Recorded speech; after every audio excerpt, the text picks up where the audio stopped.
Hi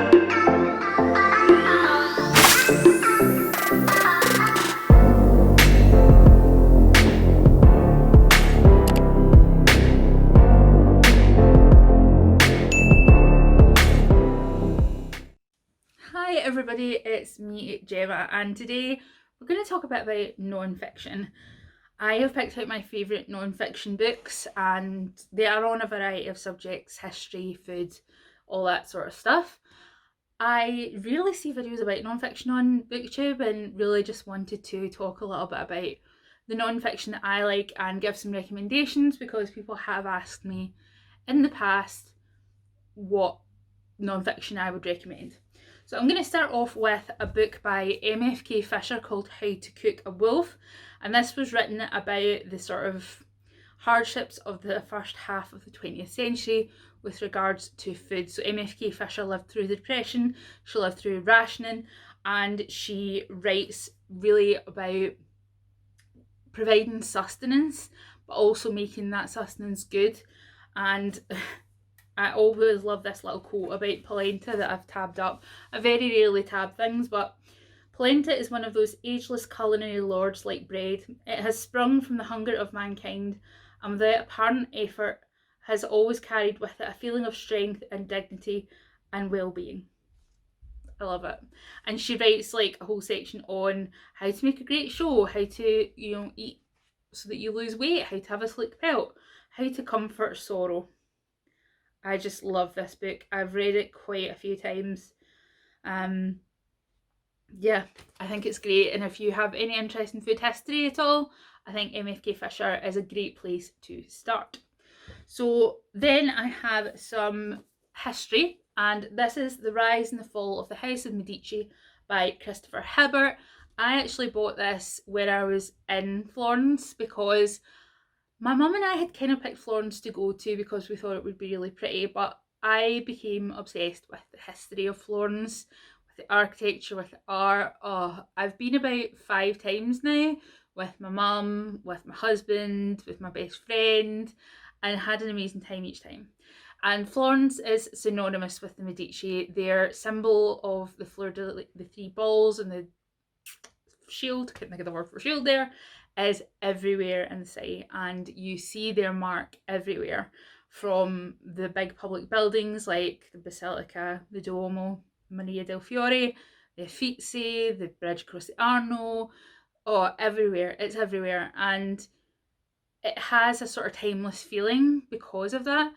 The last of the Medici, Princess Louisa, she was the Electress of Palatine. She never had any children.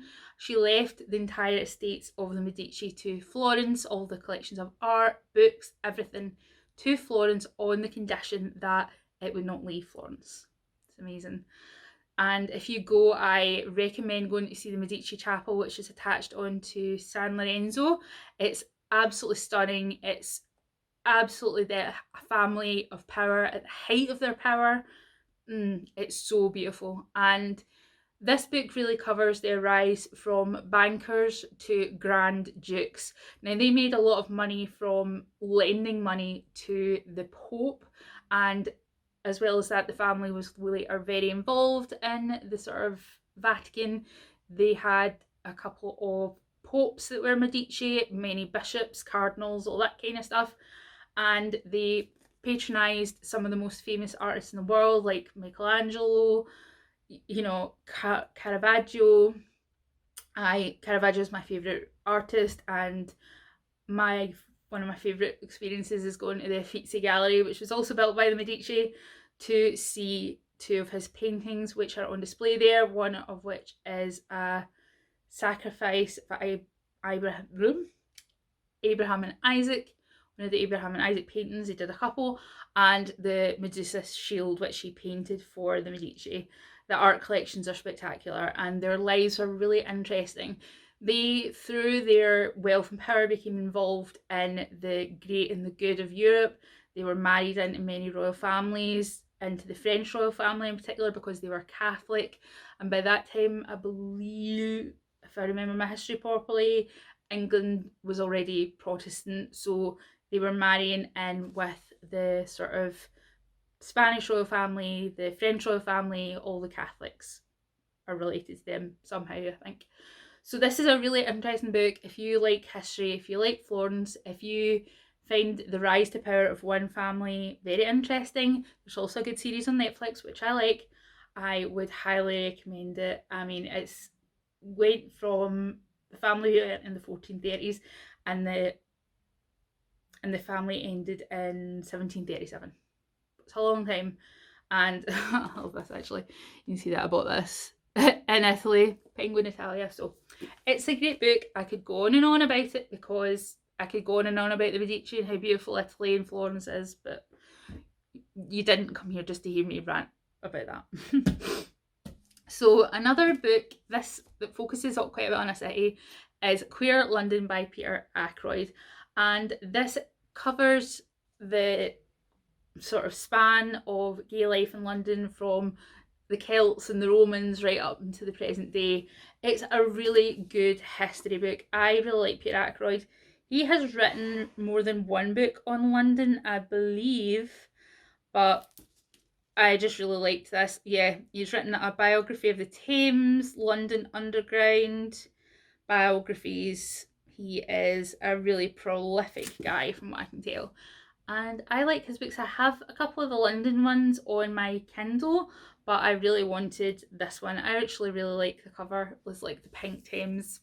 Speaking of London, I love watching the mudlarking Instagrams because I love seeing what people pick up from like the sediment. It's so interesting. It's just one of those things I can fall into deep hole on. So then I have picked one. This is a biography by Fawn M. Brodie called No Man Knows My History, The Life of Joseph Smith. And I picked this one up because I have had, you know, not exposure, but I've had people who I know that have been Latter-day Saints or still Latter-day Saints or have family in Latter-day Saints. And I listened to the 5-part last podcast on the Left series on the founding of the church, and they used this book for quite a lot of their research. And I have yet to read it, but I'm really looking forward to reading it because I think that Joseph Smith, whatever you think of him, is certainly a pivotal figure in American history and has, you know, shaped the way that the country is and is run, especially like the entire state of Utah. Hello. So I'm looking forward to reading this, and as far as I understand, it's quite like a balanced biography. It was first published in 1945 and revised in 1970. And the author also became famous for a study of Thomas Jefferson. So I'm looking forward to this. I haven't read it yet, but it's on my to read, and yeah, I'm looking forward to it because I think it's one of those ones where you see the surface of something and there's not really a lot written about it that I had access to. Anyway, it might be different in America, it probably is, but I didn't have access to a lot of information. So yeah, it's not like the Catholic Church where there's like a biography of every pope that's ever lived and everything. So I like to expand my knowledge. And then we have From Here to Eternity, Travelling the World in Search of the Good Death by Caitlin Doughty. She has a YouTube channel called Ask a Mortician, which is brilliant. And this is a series of essays on different ways that people die and are buried. It's so interesting. And I think Caitlin Doughty does a lot to she works with something called the Order of the Good Death, which I think is amazing because she is really taking like simpler burial practices mainstream and less expensive burial practices mainstream, which I think is really great. And the Order of the Good Death does a lot to sort of normalise like death and dying. And the reason that I love this is because I actually did my degree in anthropology and I specialised in the anthropology of death and dying, and I find it really interesting. Ooh.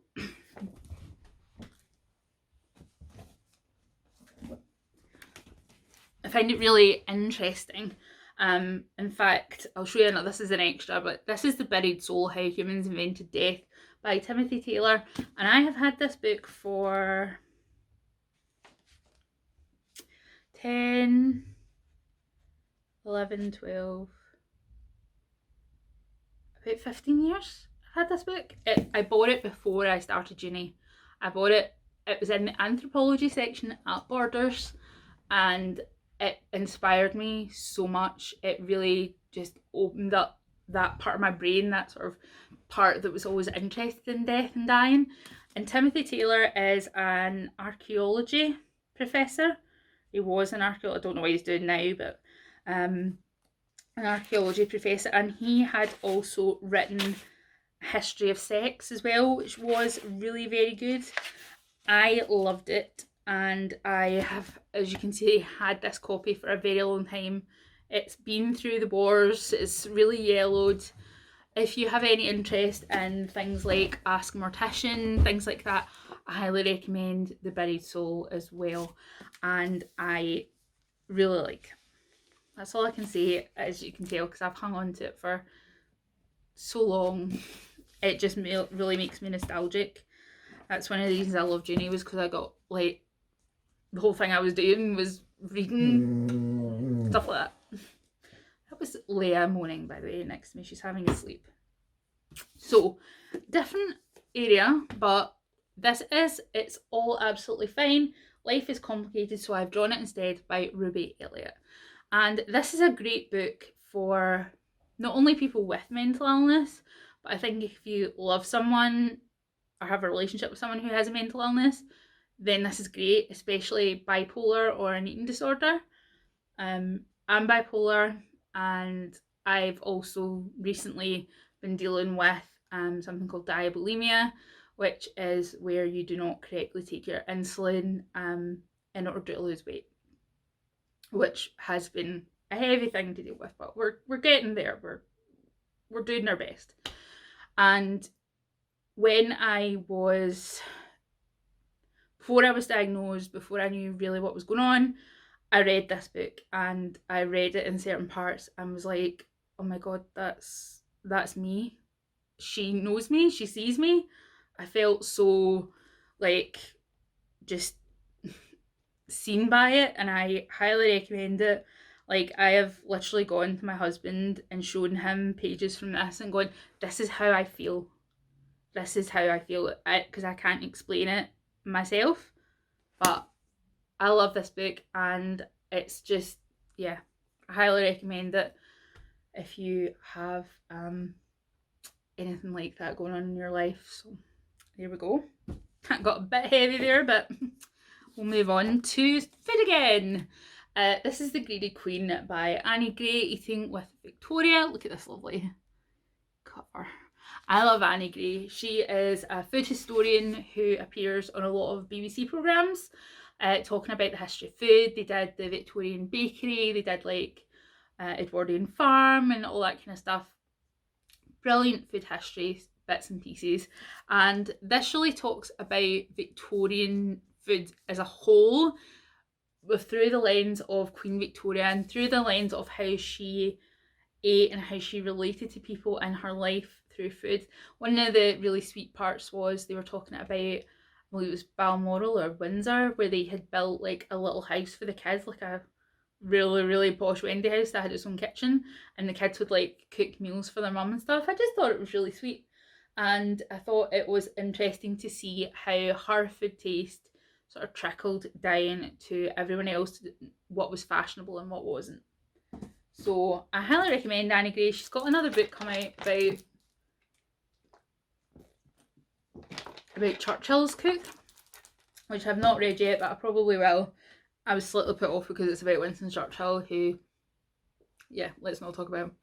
But then we have a sort of self-helpy kind of book, and it is An Astronaut's Guide to Life on Earth, Life Lessons from Space by Chris Hadfield. I saw Chris Hadfield give a talk in Glasgow maybe 2 or 3 years ago, and immediately after I saw it, I bought this book because listening to him talk was so, like, you came out of it feeling really G'd up and really like, wow, we really can do awesome things. And it wasn't in a sort of fakey Tim Robbins kind of way, like, you know what I mean? Like, it wasn't a sort of fakey self-helpy bullshit kind of way. It was like, the way that he looked at life from having been in space was just, it was awesome. And then at the end of the talk, he sang Life on Mars, which was what he kind of got famous for on the internet, singing Life on Mars on the International Space Station. And yeah, great guy. I've seen him talk quite a few times on TV and stuff, but I highly recommend this book if you are looking for something to sort of restore your faith in humanity. I highly recommend this one. Now, we have here another sort of queer history book, and it's Strangers, Homosexual Love in the 19th Century by Graham Robb. This is also a very old book in my collection. I believe I think I actually bought this one online, like when Amazon just sold books. This one was published in this edition was published in 2004. But it covers sort of queer relationships, homosexual, gay, lesbian, bi, in the 19th century, which is like the Victorian period. So of course he talks about, you know, really famous things like the Oscar Wilde trial and stuff, but also about things that aren't as well known. Like at the time, Anne Lister wasn't as well known, talking about how people expressed these things, their feelings, through art, through literature.